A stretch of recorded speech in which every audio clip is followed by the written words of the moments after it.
아이크림 꼭 써야 되는 걸까요? 제가 앞으로 말씀드리는 세 가지 요인 중에 한 가지 이상 포함이 된다라고 한다면 저는 아이크림을 쓰시는 것도 굉장히 좋은 방법이 될 수 있다라고 생각을 합니다. 자, 첫 번째는요. 갖고 계시는 화장품 중에 주름 개선 기능성 인증을 받은 제품이 하나도 없다라고 할 때는 별도로 아이크림을 쓰시는 게 좋겠습니다. 왜냐하면 제품을 한 개만 쓰시는 분들도 많거든요. 그냥 보습크림 하나로만 쭉 쓰시는 분들도 있는데 그게 잘못됐다 아니다라는 그런 의미라기보다는 내가 눈가가 조금 고민스럽다라고 할 때는 그 주름 개선 기능성 인증을 받은 아이크림을 쓰시는 것도 굉장히 좋은 방법이 될 수 있습니다. 그래서 상세 페이지나 아니면 제품 겉면에 주름 개선 기능성 인증이라는 마크를 보시고 구매하시면 되겠습니다. 자, 두 번째는요. 지금 사용하고 계시는 제품이 주름 개선 기능성 인증도 받았고 다 좋은데 눈가 근처에만 바르면 너무 따가워요. 이런 분들 있습니다. 그리고 제품 사용법에 보면 눈가 주변을 피해서 바르세요 라고 하는 제품들이 있을 수 있습니다. 그럴 경우에는 별도의 아이크림을 챙겨 바르시는 게 좋겠습니다. 자, 세 번째는요. 눈가 주름이 이제 서서히 보이기 시작하는 것 같다. 왠지 모르게 신경이 쓰이는 것 같다. 라고 하신다면 이제는 아이크림으로 관리를 하셔야 될 때입니다. 특히나 눈가 같은 경우에는 평균적으로 두께가 0.04mm로 우리가 갖고 있는 이 피부보다 절반 정도로 얇은 두께를 갖고 있습니다. 거기에다가 우리가 표정주름을 할 때 눈을 깜빡거린다거나 아니면 웃는다거나 그럴 때 이 눈가 주름을 굉장히 많이 쓸 수밖에 없거든요. 그렇기 때문에 안 그래도 얇은데 사용하는 건 또 많이 사용하다 보니까 아무래도 주름이 훨씬 더 많이 갈 수밖에 없겠죠. 그래서 눈가에는 피지선이 발달해 있지 않습니다. 그렇기 때문에 우리가 별도로 자기 전에 피지와 비슷한 지질 구조를 가진 성분을 발라주시면 굉장히 도움이 될 수 있습니다. 자, 그러면 아이크림에 어떤 성분들이 들어가 있어야지 좋은 아이크림이다 라고 할 수가 있을까요? 자, 그것에 대한 답은 눈가 주변의 피부를 생각해 보면 정답이 있습니다. 피지와 비슷한 지질 구조를 가진 성분은 뭐라고 말씀드렸죠? 스쿠알란과 호호바 오일입니다. 그래서 아이크림을 구매하실 때 스쿠알란이 있나? 호호바 오일이 있나? 요런 거 한번 체킹해 보시면 좋겠죠. 그리고 아까 우리가 눈 주변의 피부는 제가 얇다라고 말씀드렸어요. 얇은 피부를 두껍게 도와주는 성분은 레티놀입니다. 자, 레티놀이 참 만능이라고 느껴지는 게 주름 개선 기능성 성분에도 들어가 있지만 거기에 레티놀 같은 경우에는 피부 두께를 두껍게 해준다라는 연구 결과가 있습니다. 레티놀을 꾸준히 발랐더니 20% 정도의 표피가 두꺼워졌다라는 연구의 결과가 있습니다.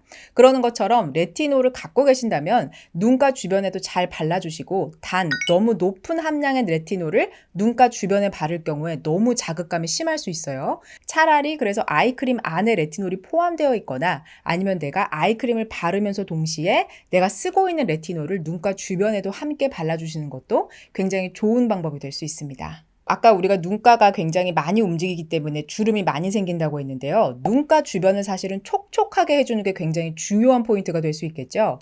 눈가 주변에 그러면 보습 성분을 넣어줘야 되는데 이왕이면 수분을 꽉 머금고 있는 보습제를 넣어주는 게 좋겠죠.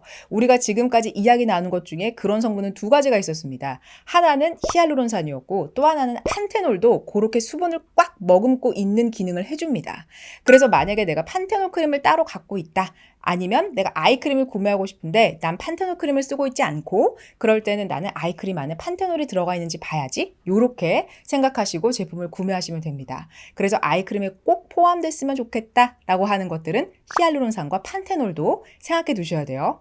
자, 그리고 우리가 많이 이야기했던 거 펩타이드와 매트릭실은 무슨 역할을 한다고 제가 말씀드렸죠? 신호를 보내서 세포를 깨워서 주름을 좀 펴주는 역할을 해준다라고 했습니다. 그래서 펩타이드나 매트릭실이 들어가 있는 제품을 바르게 되면 아이크림도 역시 마찬가지로 주름이 쫙 펴지는 그런 효과가 날 수가 있겠죠. 펩타이드 같은 경우에는 특히나 바르는 보톡스다라고 하는 펩타이드가 있습니다. 자, 맨 뒤에 숫자 8이 적혀 있는 아세틸헥사펩타이드라고 하는 펩타이드 성분이 있습니다. 여러 가지 펩타이드가 들어있는데 그 중에 숫자 뒤에 8이 적혀 있는 펩타이드가 잘 들어가 있는지 보시는 것도 굉장히 중요한 요인이 될 수 있겠습니다. 자, 그러면 이제 여기서 이러한 성분들을 포함하고 있는 아이크림은 무엇이 있는지가 궁금하시죠? 제가 오늘은 여러 가지 아이크림을 써보고 제 생각에 참 좋다라고 생각되는 크림 4가지를 가져왔습니다. 하나씩 찬찬히 한번 살펴볼까요? 첫 번째 제품은 스와니 코코입니다. 자, 스와니 코코는 아이크림으로 유명한 브랜드예요. 그리고 가성비가 좋은 제품입니다.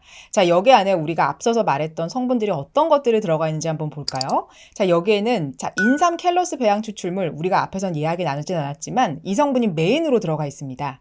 자, 이 성분 같은 경우에는 비타민 C나 미백 기능성 성분보다는 약간 효과가 떨어지지만 그래도 영양을 굉장히 많이 채워주고 보습감이 있다. 이렇게 보시면 됩니다. 그래서 단순 정제수보다는 훨씬 더 좋을 수 있다라고 이해하실 수가 있겠고요. 아세틸 헥사펩타이드가 들어가 있지요. 숫자 8도 보이고, 그 다음에 소듐 히알루로네이트가 들어가 있습니다. 히알루론산이 들어가 있죠. 주름 기능성 성분인 아데노신이 들어가 있습니다. 그리고 나야신아마이드까지 들어가 있어서 약간 눈가 주변이 좀 칙칙하다라고 할 때 나야신아마이드가 들어가 있는 아이크림을 쓰시는 것도 굉장히 좋은 방법이 될 수 있습니다.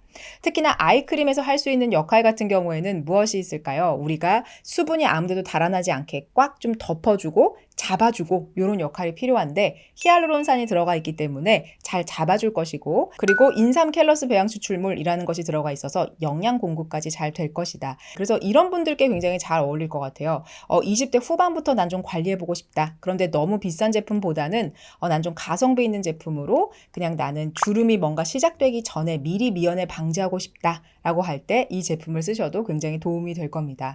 제형은 가볍고 빠르게 흡수되는 편입니다. 그래서 한 2번, 3번 정도 더 바르고 주무시는 것도 좋은 방법이 될 수 있겠습니다. 자, 다음 제품은 닥터 디퍼런트의 아이앤넥 제품입니다. 저는 이 제품을 제이나픽으로 꼽았습니다. 자, 이 안에는 레티날과 아데노신이 함께 들어가 있어서 주름 개선을 돕는데 조금 더 강력한 영향을 줄 수 있다라고 볼 수가 있겠고요. 그리고 이 안에는 스쿠알란도 들어가 있고, 그 외에 그 촉촉하게 해주는 씨어버터나 오일들이 들어가 있고요. 그리고 펩타이드도 여러 가지가 들어가 있습니다. 그리고 거기에 소듐 히알루로네이트가 들어가 있어서 히알루론산까지 갖고 있어서 우리가 앞서 언급했던 대부분 주요한 성분들이 다 이 아이크림 안에 들어가 있다라고 볼 수가 있습니다. 이 제품의 제형은 사용감이 좀 묵직하면서도 눈가에 발랐을 때 레티날이 들어가 있어서 좀 자극감을 주지 않을까라고 해서 저도 굉장히 민감도 높게 이 제품을 테스트를 했는데 굉장히 사용감도 좋고, 그 다음에 적당히 꾸덕한 감이 있어서 이게 아침에 일어나도 그대로 이 꾸덕함이 좀 남아있는다라는 느낌이 저는 들었어요. 그래서 저 같은 경우에는 한 번 바르고 저녁 때 자기 직전에 한 번 더 바르고 잤거든요. 주름이 조금 더 깊어지는 부분을 난 좀 미연에 방지하고 싶다라고 할 때 이 제품을 쓰셔도 도움을 받으실 수 있을 겁니다. 자, 레티날 같은 경우에는 그러면 함량을 어떻게 봐야 될까요? 이 제품 같은 경우는 0.025%가 들어가 있습니다. 제가 지난번에 레티놀 같은 경우에는 0.1%를 기준으로 0.1% 미만은 좀 입문자가 쓰셔도 됩니다 라고 말씀을 드렸습니다. 그리고 0.1% 이상 같은 경우에는 중급자가 쓰셔도 되고, 레티놀을 좀 경험해 보신 분들, 그리고 0.3 이상은 굉장히 높은 편에 속합니다. 그래서 처음부터 0.3으로 시작하시는 것은 피부의 발적이나 아니면 두드러기 같은 게 일어날 수 있고 가려움증도 유발할 수 있습니다. 그렇기 때문에 레티놀 같은 경우는 그렇게 제가 신경 써서 발라주세요 라고 한번 설명을 드렸는데, 자, 그러면 레티날은 어떻게 써야 될까요? 레티날데하이드와 레티노익 액시드를 비교한 논문에서는 0.05%를 각각 실험했을 때 차이 없이 비슷한 효과를 봤다라는 논문이 있습니다. 그러나 5배 정도 차이에도 효과가 비슷하다라는 내용도 함께 찾아볼 수 있는 것으로 볼 때 트레티노인과 함량이 같거나 5배 정도 희석된 농도가 결과가 좀 비슷하다라고 이해하시면 되겠습니다. 그래서 내가 레티놀을 한 번도 경험해보지 않았다. 근데 내가 이 제품을 너무너무 써보고 싶다라고 할 때는 어떻게 해야 될까요? 이미 기존에 갖고 계신 크림에 이 제품을 섞어서 처음에는 눈 주변에 바르시면 됩니다. 저 같은 경우에는 0.1%가 딱 맞는 레티놀인 제가 이 제품을 썼을 때 저는 괜찮았거든요. 발적감이나 그런 게 있지 않았어요.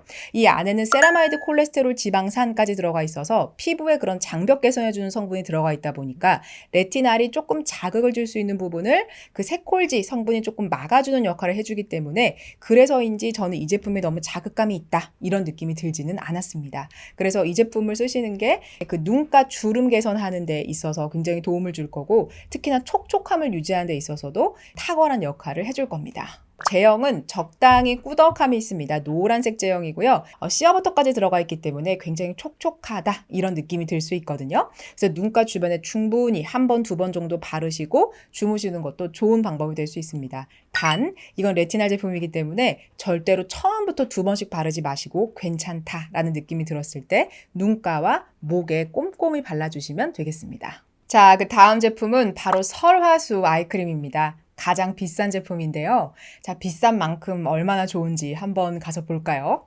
자, 설화수 아이크림 안에는요, 스쿠알란이 들어가 있습니다. 그리고 제가 지금 오늘 들고 나온 아이크림 중에 가장 꾸덕하고 가장 무겁습니다. 하이드롤라이즈드 홍삼 사포닌이라는 성분으로 별도의 주름 개선 기능성 인증을 받았습니다. 수고스럽게도 그렇게 주름 개선 인증을 받았다라고 보시면 되고, 기능성 고시 성분을 그냥 함량 이상으로 넣은 게 아니라 별도의 테스트 과정을 거쳐서 주름 개선 인증을 받았다라는 점에서 다른 제품들과는 조금 다릅니다. 그리고 제가 가지고 나온 아이크림 중에서 가장 무거운 제품이기도 하고요. 그래서 눈가에 발랐을 때 철커덕하고 붙어있는 그런 느낌이 저는 들었어요. 아세틸 헥사페타이드 8 요거 들어가 있죠. 그리고 레티놀도 들어가 있습니다. 그리고 별도로 스쿠알란까지 들어가 있어서 잘 만들어진 아이크림이다 라고 보실 수가 있겠습니다. 그래서 특히나 이제 40대 이상 되셨고 내가 좀 뭔가 인삼 추출물로 영양 공급을 받음과 동시에 나는 이렇게 아이케어까지 좀 제대로 해보고 싶다 라는 생각이 드신다면은 이 설화수 제품 선택하셔도 굉장히 좋습니다. 그런 인삼이 주는 그런 효과들이 영양 공급뿐만 아니라 노화를 예방하는 성분까지 들어가 있다 보니까 설화수가 갖고 있는 메인 성분을 담음과 동시에 아이크림을 위한 성분까지도 함께 담았다. 이렇게 이해하실 수가 있겠습니다. 저는 개인적으로 이 설화수의 제품도 참 만족스럽게 잘 썼어요. 마지막으로 갖고 온 제품은 바로 AHC입니다. AHC에는 정말 많은 아이크림이 있거든요. 근데 그 중에서도 제가 갖고 온 거는 10 레볼루션을 가지고 왔습니다. 자, 이 제품은요, 전성분이 정말 어마어마하게 많습니다.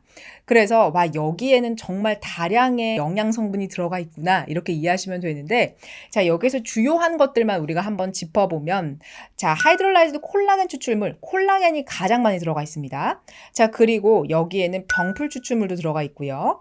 그리고 소듐 히알루로네이트, 히알루론산 당연히 들어가 있습니다. 그리고 호호바시 오일, 스쿠알란과 같은 기능을 하는 거, 세라마이드 콜레스테롤 지방산도 들어가 있습니다. 아세틸 헥사펩타이드 8 요것도 들어가 있어서 굉장히 다양한 성분들, 펩타이드도 어마어마하게 많이 들어가 있어서 아이크림에 좋은 성분이란 성분을 정말 다 넣었다라고 볼 수가 있겠습니다. 그래서 만약에 AHC를 바르신다면 눈가 주변에만 나는 이 AHC만 발라야지 이렇게 하셔도 될 것 같아요. 왜냐면 워낙 성분이 많이 들어가 있기 때문에 여기에다가 원래 쓰시는 그 단계를 다 하시고 이걸 얼굴 전체에 다 바르신다기보다는 얘는 정말로 저는 눈가 전용으로만 꼼꼼하게 바르셔도 워낙 성분들이 다량으로 많이 들어가 있어서 굉장히 도움 받으실 수 있겠다라는 생각이 들었습니다. 저한테 아이크림 바르세요? 라는 질문 참 많이 주셨는데요. 저 같은 경우에는 아이크림을 발라오지는 않았습니다. 왜냐하면 제가 쓰고 있는 크림에 이미 아이크림에 들어가야만 하는 성분들이 이미 다 들어가 있기 때문에 저는 그냥 눈가까지 꼼꼼히 발랐다 이 정도고요.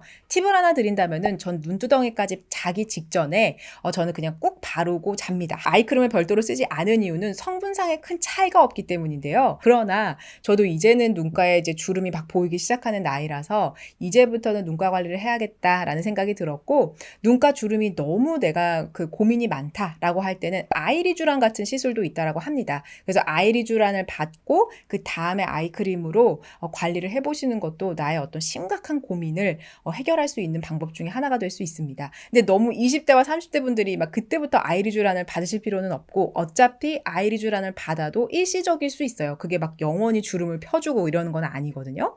그렇기 때문에 홈케어와 시술을 병행하면서 해보시는 것도 굉장히 좋은 방법이 될 수 있겠습니다.